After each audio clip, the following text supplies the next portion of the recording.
Good morning from Texas. Woo! Grab your cup of coffee.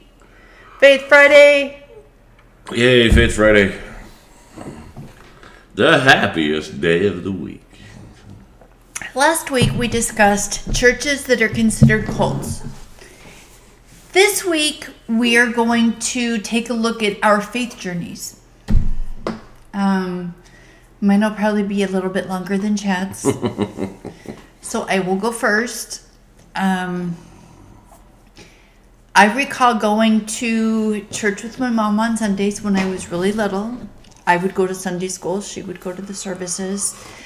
In fact, I remember one Sunday we had gone to a church by my grandparents' house. It was a Presbyterian church. And my mom comes upstairs and she says, "Kimmy, guess who was in church today?" I don't know who.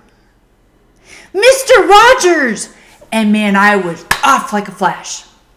Running through a church I had never been into before, got to the sanctuary because I didn't get lost at all. I mean, I remembered how to get there. And I ran up to Mr. Rogers and I'm pulling on his suit jacket going, "I'll be your neighbor, I'll be your neighbor, I'll be your neighbor." I was like 4 or 5 at the time. And he really is as nice in real life as he is as Mr. Rogers on PBS. That is the true Mr. Rogers, what you see. After that, after my mom and dad got married, my mom would take me to Sunday school at a Methodist church that was close to our house. Had a lot of fun. Then we moved to Idaho, and I would go to youth group at a Methodist church. Had a lot of fun. In fact, I still remember the first books. Well, I used to know all the books of the New Testament, but Matthew, Mark, Luke, John, Acts, Romans. That was one of the things we had to memorize. Then, as I became a teenager and I got older, I would go to church with a friend of mine who was Catholic. I actually contemplating becoming Catholic when I was an adult and I lived in California. I met with the priest a lot. We would go through what would normally be a catechism class to be confirmed. And after a few weeks, I went, I don't know if I agree with, if I commit a sin, all I have to do is go confess to a priest. And then he'll tell me what I need to do to, my contrition, and then I would be absolved of that sin. Growing up in Idaho, there was a huge LDS community. Never got into the LDS church. I have, as an adult, attended some LDS church services, baptisms, funerals, but it's just not for me. So I'm still on my journey to find the church that's right for me. I am going through a series right now where I'm reading the Bible in a year. I do remember when I was little, for Halloween, my mom had made me an angel costume. It was a beautiful white gown. And I would stand up on my bed on like a Sunday and pretend to preach in my white robe. And so yeah, That's adorable. So I'm still on my journey searching for the church, not that I think is the one true church, but the church that fits my beliefs, my faith, my beliefs, having read huge portions of the Bible, studied portions, like in the history classes I took in college, we talked about Emperor Constantine and how he developed the Christian church or the Christian faith. In one of my early civilization classes, we studied about the Quran and the faith of Islam. So I know I'm a Christian with the things that I believe. I just haven't landed in a church that I'm comfortable with, because I'm not asking a church to change its faith for me. Either I like what they have to say, or I have to change myself to fit their beliefs, their tenets, their canons. And you? Me? I grew up with the 18th Ward Church right across the street from my house. And every morning there was the fashion show where all the pretty people would walk by in their Sunday best and go to church. And I was not popular in high school. So therefore, I was not popular in church. We had the prom queen, we had the football star, we had all the cool kids going to my church. So I wasn't welcome at all, ever. What faith was that? The LDS. And it was the people. Not the church, it was the people. And I tried going to scouts. Well, if you wanted to play softball, you had to go to church. And everything was a trap to get you in there. And when I was young, they wanted us to go around and collect tithing from everybody. Well, the janitor, that's how he made his salary. So he'd send you out until you got enough money.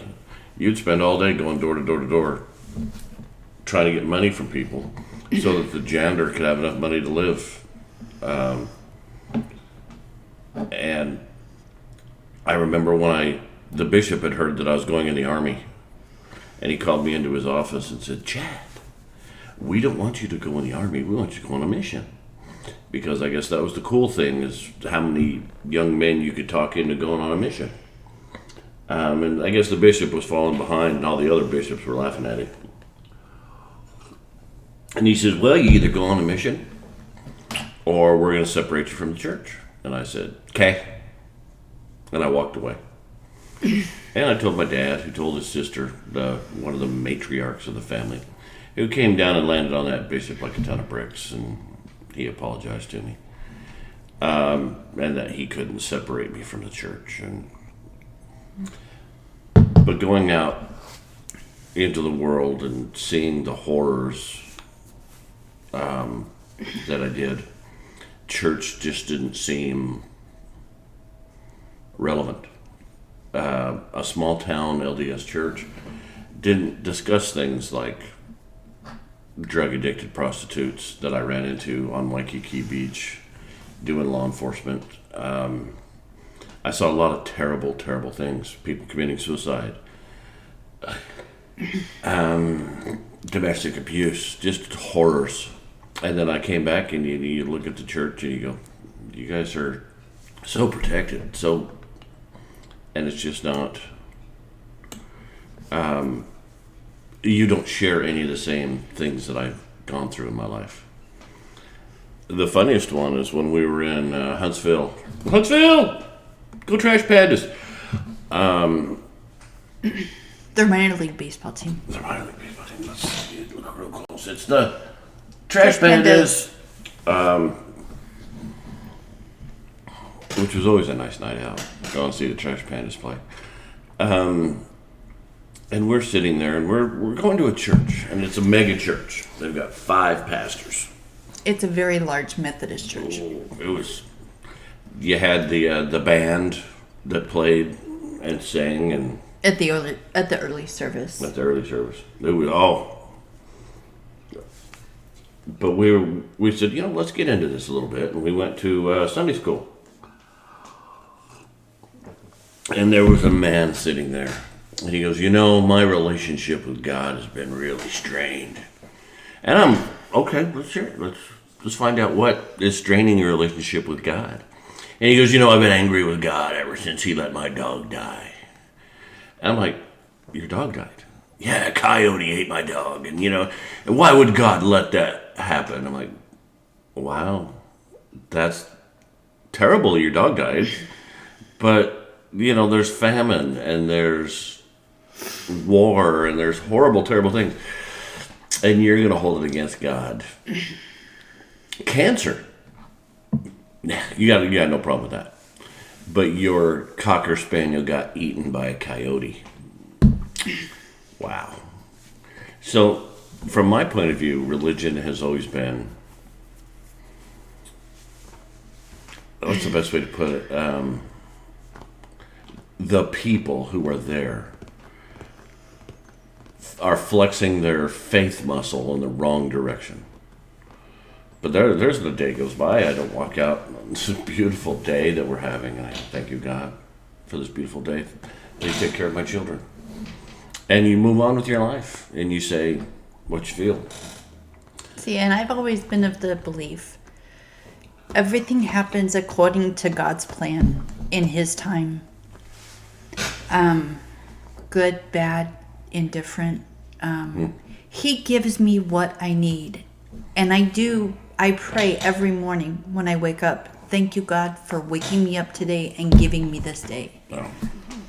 And when I go to bed at night, I pray to God, thank you for a wonderful day I had. Thank you for all the wonderful things I have in my life. And then I will pray for the people that need prayed for, healing for the sick, that kind of thing. Oh. You never ask for yourself, you ask for others. That's right. And I never hold God accountable for the bad things that happen in my life. Because I know if you read the Bible, like read Psalms, there's a psalm that, I don't remember what number it is, but some band in the 60s turned into a pop song to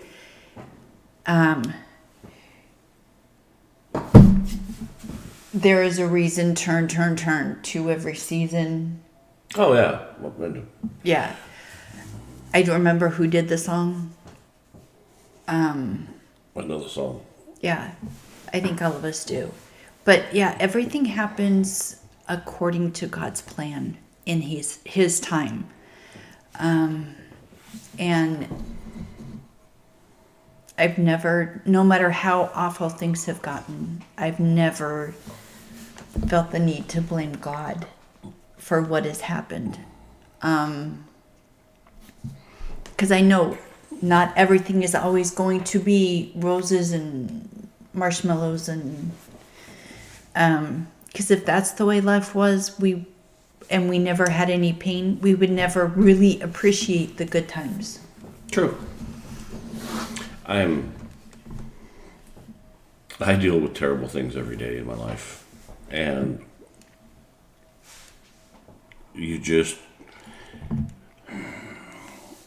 none of it is God's fault. It's not my fault. So you try not to feel bad about all the terrible things that happen.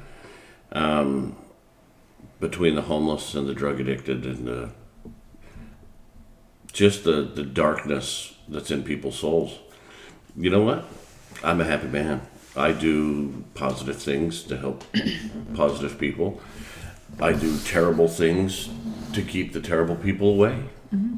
And while I may not have a church that I attend on a regular basis, I have a really good relationship with God and with Jesus Christ. And I think I'm doing things right now until I land someplace. You know, that's the important thing about having faith, that, everything's going to be okay.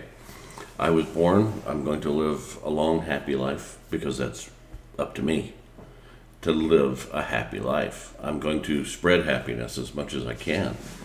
I'm going to help those who need help. Okay.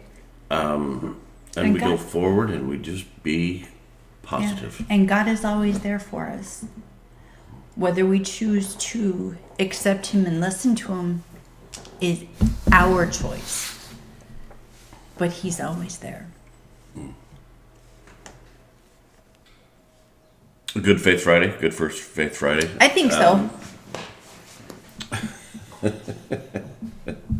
And I try to stay positive and funny about things. And so I crack jokes. And she gets really annoyed at the fact that especially about important things. But faith is just one of those things that if you don't have faith that everything's going to just be okay, talk to somebody. Because we've said that a number of times. Okay, bad things happen. Talk to somebody. Get out and go be a part of something bigger than yourself. Volunteer. Go do anything to be a part of the community. Because when you're alone, that's when the negativity starts wearing you down. Go out and just sit somewhere. I'm a veteran. Go to the VA. Go to the American Legion Hall and just be there around people. Go to a church is a nice place to go meet and talk to people. You don't have to be the leading member. You just have to seek out other people and be positive. Right. Well said. Well, ladies and gentlemen, you have a wonderful day, and I hope you have a very good weekend. We're going to finish our coffee. Oh, yeah. I got my... And get our weekend going. So you guys have positive... Oh, Steve's coming. Bless you. But if you like the video, like, share, subscribe. Leave a comment. We'd love to hear from you. We do read all the comments we get. Hey, let us know what's going on. You want to talk to somebody? Give us a buzz. We'll talk with you. Hey. Thank you from Texas. Bye. Bye.